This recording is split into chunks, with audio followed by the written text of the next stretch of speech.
Nigel Robertson. Hi, I'm here live and local with Nigel Robertson. Nigel is a news anchor for WYFF News 4 for the 5 o'clock news.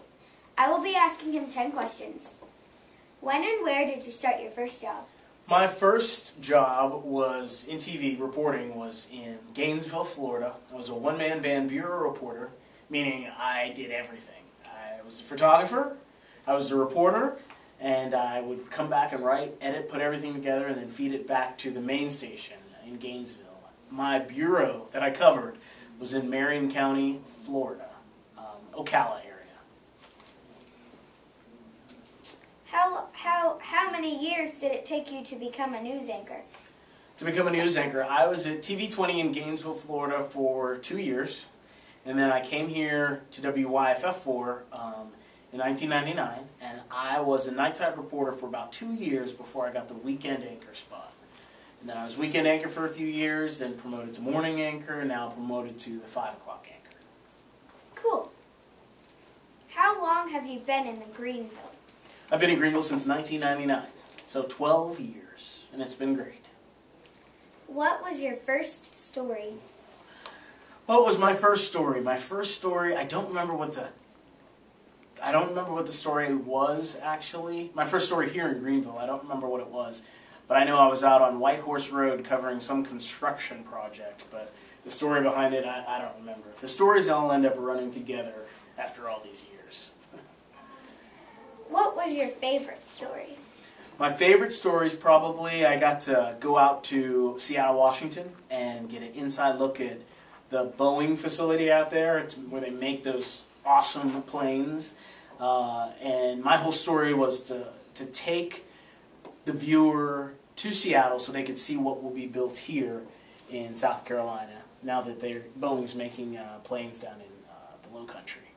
I love covering politics, and I've gotten to meet some very big names in the political world, and that was pretty cool. And got to sit down and interview them, and those stories are pretty exciting for me too. What's your least favorite story? Least favorite stories are the ones that are tough to watch. I've had to talk to many parents who've just lost a loved one, their child. I've talked to people who, in the midst of a tragedy, those are the toughest ones to do. And those stories have to be told because it's your job to know what's going on around you. But those are tough stories to tell. Yeah. Why do you think your job's important? My job's important, similar to that last question. An informed viewer is a smart viewer, and you need to know what's going on in your neighborhood, you need to know what's going on in your state, you need to know what's going on in the world, and you need a trusted source that's going to get you the news and not spin it in any way. But I think that's what's very important. In this time that we live in with blogs and tons of news channels, I think it's important that there's that one place where you can go and you can trust them to get you the news and get you the story and not put any more spin onto it. Because with the web these days, you can get information, but you don't know if it's correct information. You don't know if it's a spin. And local news is key in making sure that people hear what they need to know. How has the internet changed the news reporting? Well, with the internet, anyone could be a reporter. Anyone could have a blog. And then you can get people to read your blog and stuff. And that's made it difficult in a way because just because you have a platform to give your opinions, that does not make you a journalist. So weeding through all that is on the web can be tough for people. That's why we have our product on the air, WYFF4, but we also have our website, WYFF4.com. So if you go to this website, you're getting information from a news organization you trust. On the flip side, though, there was a time when I'd go and get a camera, do some interviews, and that would be how I tell the story. Now I also have to write it for the web as well. And oftentimes you find out breaking news on the web first, for example, on Twitter or Facebook. Sometimes that information gets put on there before I'm even able to make it out to the news set to go live with breaking news. Wow. Did you always want to be a news reporter? Pretty much always, yeah. Who have you met any important people? I have. I've interviewed President Barack Obama. I've interviewed some major execs with Boeing. I've interviewed some Hollywood actors, some sports celebrities, interviewed the president and his wife, Michelle. So some big names. Yeah. The governor, Governor Nikki Haley, I've interviewed her many times. Have you won any awards? Yeah. I'm an Emmy Award-winning journalist. I won an Emmy in 2005 for a story I did on boot camp, Marine boot camp down at Parris Island. I've won numerous AP awards, which is Associated Press. I've won numerous RTNDA awards, which is Radio and Television News Directors Association. So yeah, I've got some stuff to put on a resume. What do you like most about Greenville? I think the people are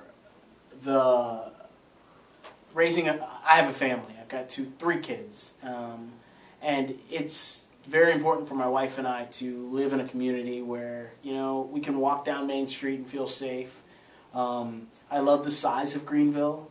I love Greenville's downtown. I love the mountains. I love the fact that in 3 hours I could be at the beach, and in less than 3 hours I could be in the middle of the mountains. I love the fact that I'm 2 hours from Atlanta, an hour from Charlotte. It's just a perfect spot, perfect location. The only thing that I don't like about this area, the allergies, the amount of pollen. I could do without that. But aside from that, it's awesome. I think everyone could. Everyone could, exactly. Well, thanks. I hope you learned that if you work hard, you can achieve anything. I'm here, live and local with you. You say hello? Hi. She just interviewed Nigel for a 4th grade project at school. And you were in good company. Yes, yes. Very, very good. So this is pretty neat. Yeah. So you can see what Drew's on this camera here, and you can see what he frames up the shot for that. And there's John Sesfrich over there getting the maps ready. No pictures. Yeah. 15 Joey away. doesn't like to be on camera or pictures or anything. Right here, you can see I met Matt Lauer and Meredith Vieira. The Today Show flew us up to do a whole bunch of commercials when Meredith Vieira first started. That was very cool. I've had the honor of being in numerous news write-ups in the newspaper, and even my very first magazine cover right there. But the biggest honor that I have is this one right here. This was my first Emmy. I've been nominated for about 5 Emmys, but this was my first win, 2005, for a story I did. It's called Ready to War. So this is my pride and joy. Now here is how you can help show support for the Whitmire family. Saturday at 1:30, people can start lining the road near Cannon Memorial Park in Fountain Inn. Now that's right there on Main Street. The organizers are asking people to find a spot along the road that leads from the cemetery back toward downtown Simpsonville, because that's where Justin's funeral is going to happen tomorrow at the First Baptist Church. You are asked to bring a flag and not to block any business with your car. For more information, just go to our website, WIFF4.com. Well, time to turn to weather, and it's not exactly January weather. Not at all. Feels more like April, doesn't it? It's so nice out there. You know, our beautiful weather, Carol and Michael, is going to continue through tomorrow, at least outside of the mountains, as far as unseasonably warm temperatures. Then we're going to cool down and a better chance of scattered showers across the entire area as we get into Sunday. We'll talk more about Sunday's weather in just a moment. First of all, let's take a look at Live Super Doppler 4HD. Nice and quiet. We're going to remain dry as we go through the night tonight, except for maybe extreme northern part Georgia, and also the mountains of North Carolina, especially the southwestern mountains of North Carolina, right in this area right here. You may see a sprinkle or a light shower late night, especially towards tomorrow morning.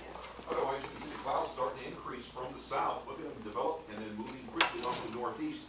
Little batch of clouds already moving through northeastern Georgia, and some clouds already moving through the southwestern part of the upstate. Temperatures nice and mild. Starting to cool down a little bit though. 60 in Greenville, 60 right now in Florence, and 60 also in Macon, Chattanooga. Anybody else 60? No, 61 degrees in Hilton Head, and low 50s currently in Charleston. Humidity levels remaining very low, so once the sun went down, the temperatures drop off pretty quickly. But as expected, once the sun comes up, temperatures warm up pretty quickly, as would happen during the day today. It is already 36 degrees in Franklin. No report from Asheville since at the airport since 3 o'clock this afternoon.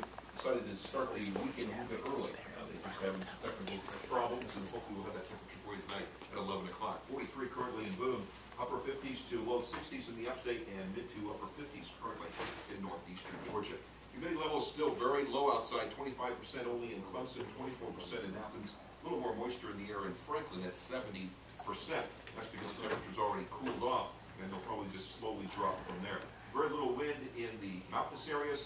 In northeast Georgia, west to southwest wind fairly light, and a southwest breeze at about 5 to 10 miles per hour in the upstate, bringing in that unseasonably mild temperatures across the area. Right along the I-85 corridor today, we reached about 66 degrees, 67 so far the high in Greenwood.